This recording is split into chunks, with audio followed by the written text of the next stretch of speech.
Cappadocia is a great rock formation area in the central Anatolia. Its mysterious landscape attracts people and is as popular a tourist destination as Istanbul in Turkey. Hello, I'm Tsubasa. We're staying in Gurame, Cappadocia. Cappadocia has many view spots and historical places to visit. For tourism, it is common to join a group tour organized by companies because public transportation is not very convenient.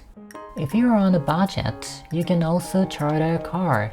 There are many types of group tours in Cappadocia, but we're gonna take two of the most popular and typical ones among them. They're the Red Tour and the Green Tour. Today, we're gonna participate in the Red Tour. It focuses on the rock formations in the northern part of Cappadocia and the open-air museum. The places to visit are a little different depending on the tour operator, so you should check if the tour includes the places you want to visit. I booked with Viator this time. It was about $50. However, prices in Turkey fluctuate wildly due to rapid inflation over the past few years, so past prices may not be very helpful.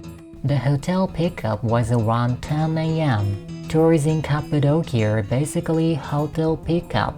Some tours have the options available to pick up at the airport. The van ride was comfortable. We arrived at our first destination. The strange rock formations are miraculous works of art created by nature, formed by volcanic eruptions and erosion.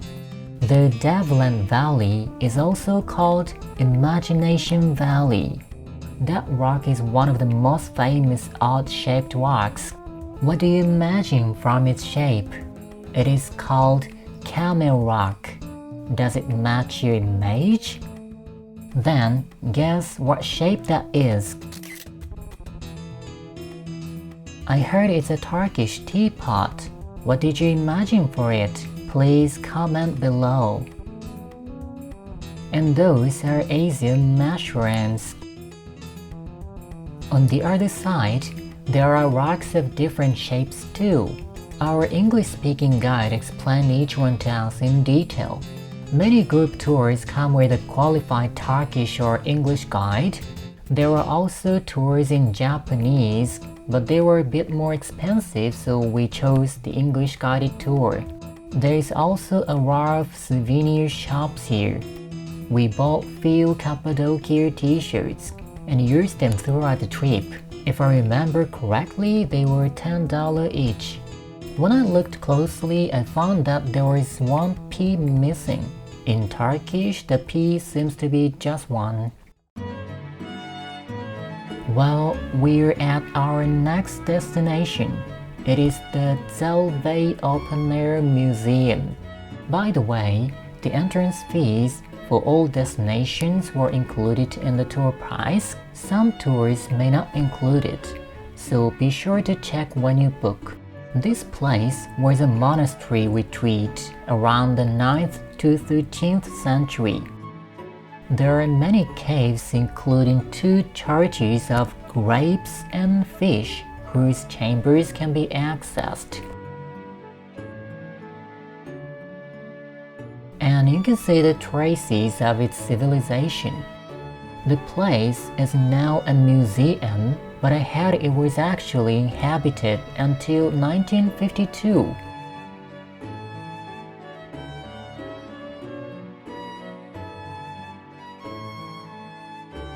Next, we entered Pasha Bar. Here you will find the caves carved into the huge fairy chimneys. They were monasteries and there were monks here. So this place is also called Monk's Valley. The hard and soft parts of the lava have each eroded into unique mushroom-like shapes. By the way, bar in Pasha means vineyard. Grapes are a specialty of Cappadocia and their cultivation dates back 5,000 years. Turkish wine is popular for souvenirs as well.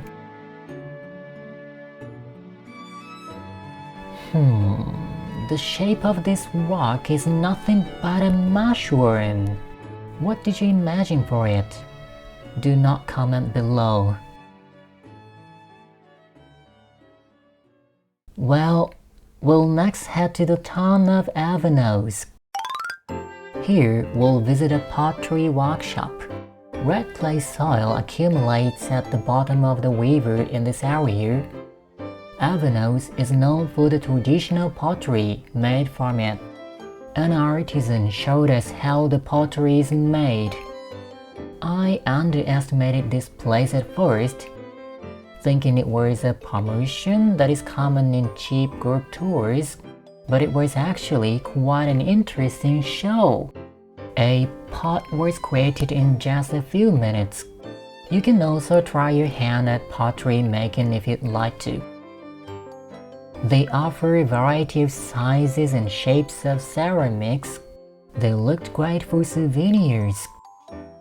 These are traditional decanters for wine. Big ones are used by hanging a big loop on your shoulder. After this, we also stopped at a jewelry store.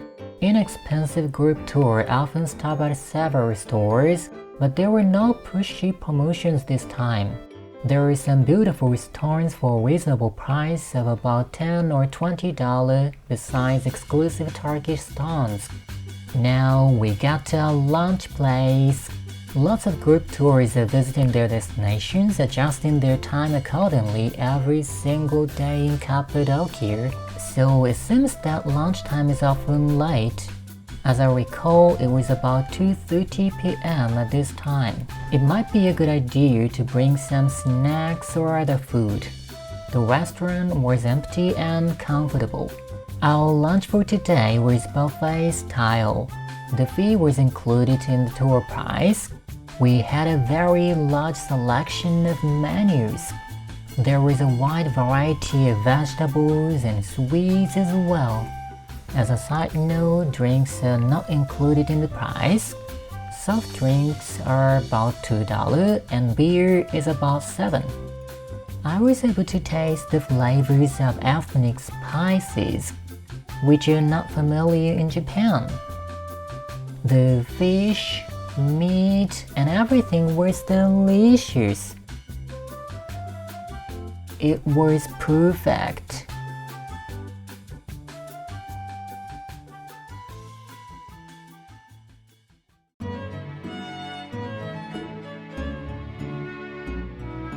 We came to another panoramic view spot.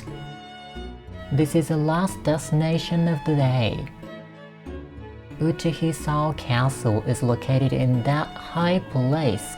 We didn't visit it though. Some tourists visit Uchihisao Castle too. We can see the city of Gurame on the other side. That is where we are staying. Gurame is a city in the middle of the rock formations area.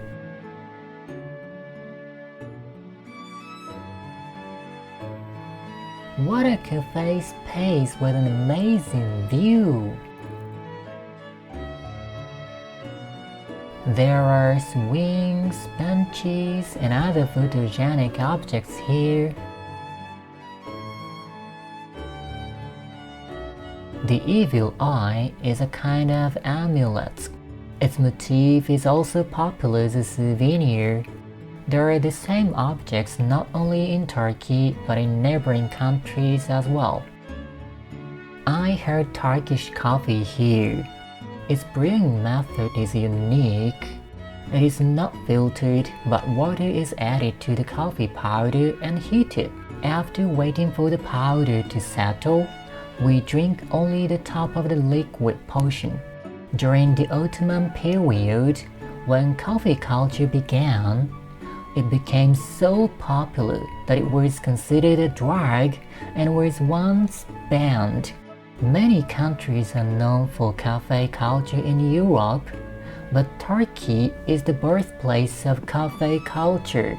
I actually felt it powdery, but it was another interesting experience. We returned to our hotel around 4:30 p.m. It was a full day. Tomorrow, we're gonna participate in the green tour where we'll walk a lot more. We'll relax and take it easy for the rest of the day. If you're interested in the hotel video, check out the link below. Good night. Good morning. It's 9:30 in the morning. The green tour mainly includes a visit to the underground city and a hike in the Uhulala Valley. I booked an English guided tour with Kuluk this time. It was about $55 at this time, but I expect the price will go up. First, we came to a panoramic viewpoint. It's another clear day. We have had good weather for the 2 days. Here we can see Gurama closer than at yesterday's point. When you look closely, you can find lots of small holes in the rock formations. The holes were made for pigeons to nest. In the past, the people of this area kept the pigeons they collected as messenger pigeons and pets, and used their droppings as fertilizer for their vineyards. The area around Uchihisao is particularly rich in pigeon houses and is called Pigeon Valley.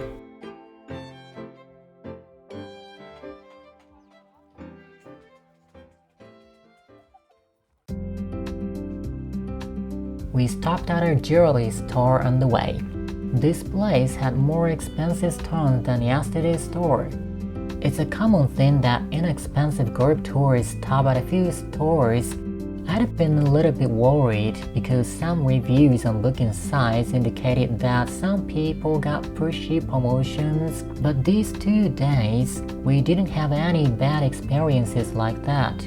Now we're heading to the next place. In Cappadocia, there are underground cities that were built by carving deeply into the rock. According to one theory, they are thought to be about 5,000 years old, but the details are still unknown. The 2 most well-known are Kaimakli and Derinkuyu, and almost all green tourists visit one or the other. We're gonna get into the Derinkuyu underground city. Its depth is about 85 meters, its tunnels are over 30 kilometers long, and a lot of wells have been discovered in the lower levels. It has been discovered that there are up to 16 underground levels. We can visit down to 8 underground levels.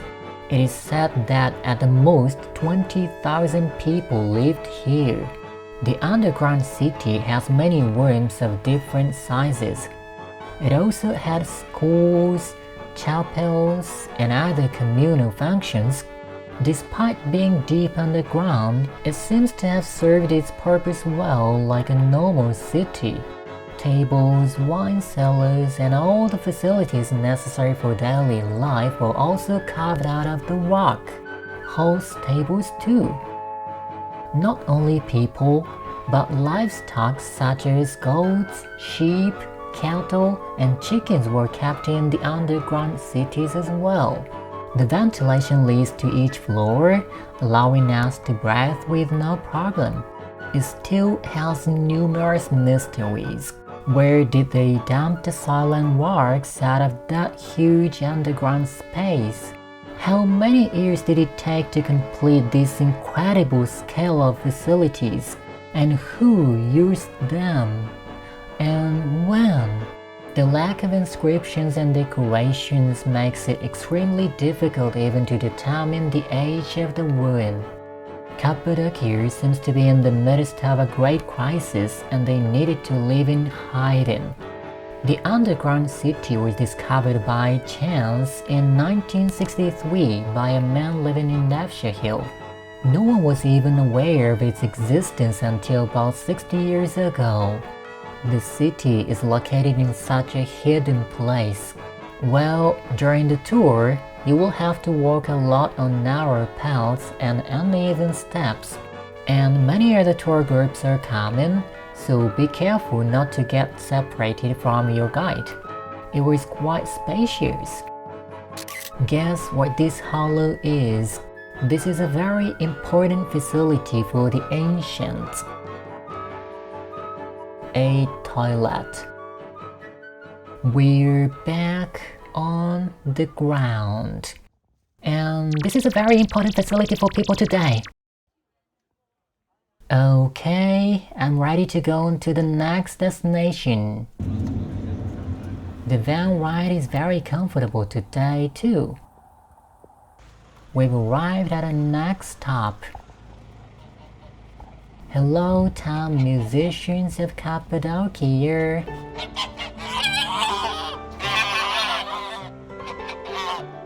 We're in the Uhulala Valley. It's a magnificent valley capped by the Melendez River that flows through this area. This is where we are now. Here, the place has Selima Village, one of the 3 villages in the Uhulala Valley. We'll climb up to the top of that large rock.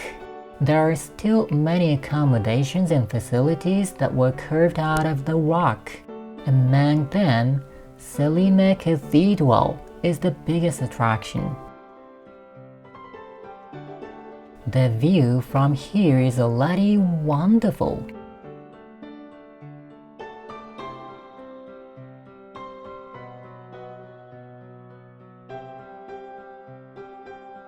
We've reached the top. There is another magnificent ruin. Various facilities remain here. We can see many pigeons' houses too. Kitchen,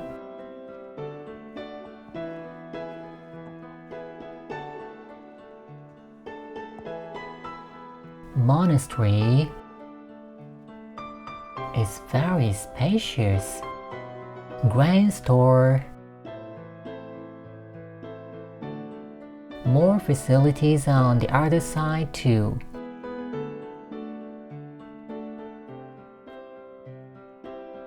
Church, chapel,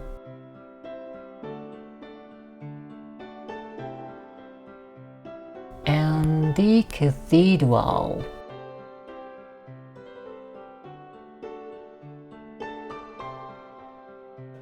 It was built around the 8th century. Amazing!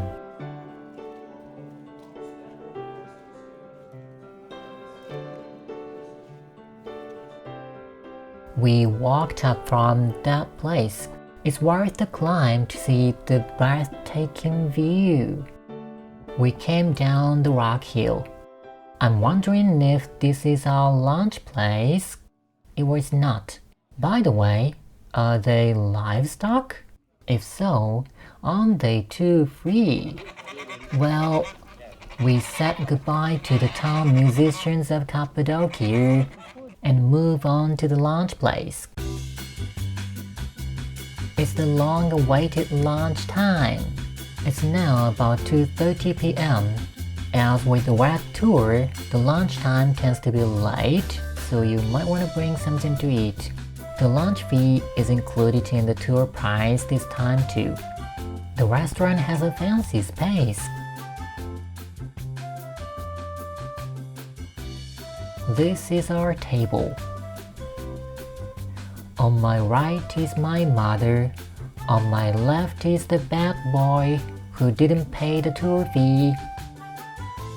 If I remember right, this was some kind of bean soup. It was delicious anyway. I love Turkish food.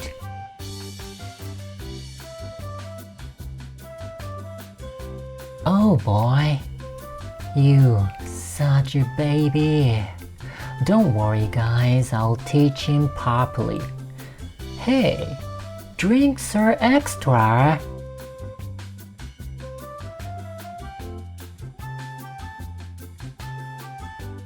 This is a Turkish Hamburg steak called köfte.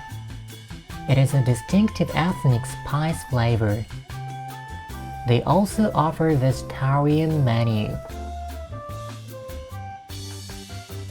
We had oranges for dessert. The weather was nice, and it looked pleasant to eat in those fancy spaces too.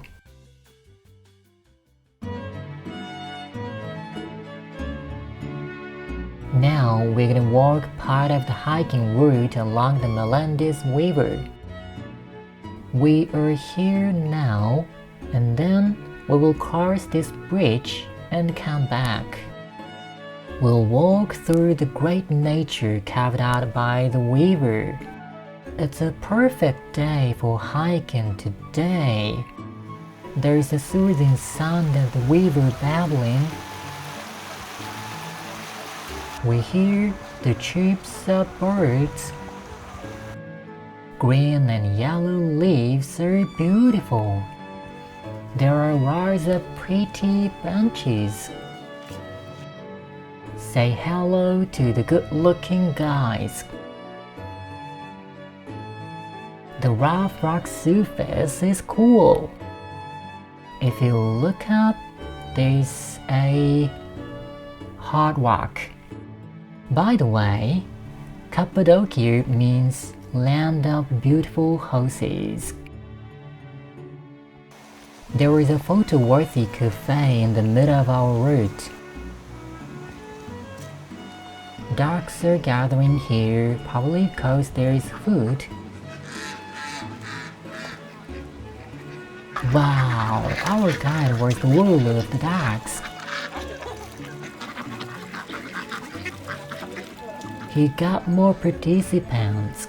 They will walk with us from now on. Saying goodbye to the ducks, we'll cross the bridge. This is the turnaround point. Our guide found some eatable nuts and picked them for us.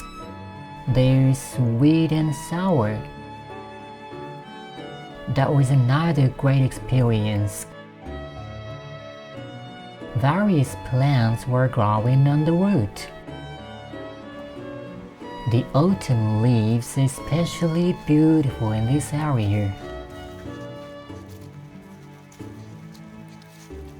We found the hustle rock again, so we'll soon arrive where we left off.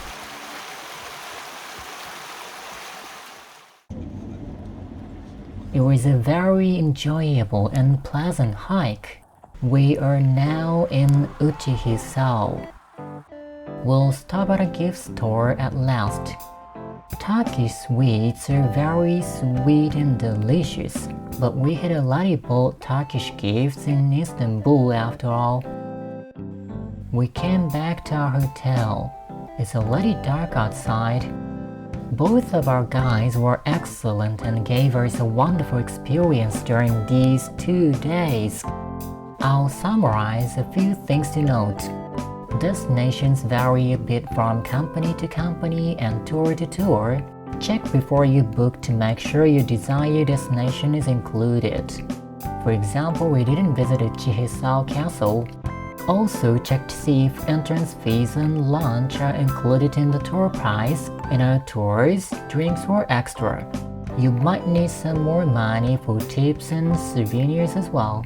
It is also a good idea to bring water and food. Plus, the van we were in had USB ports. You may want to bring a cable for charging if you need it. And on the rat tour, if you're an experienced pottery making, you might want to be careful what you wear. The green tour involves a lot of walking anyway. If we were midsummer, I thought that would be tough. Alright, both the red tour and the green tour have their own charms. Which tour do you prefer? Thank you for watching. Don't forget to subscribe to my channel if you like. And why don't you hit the like button? See you.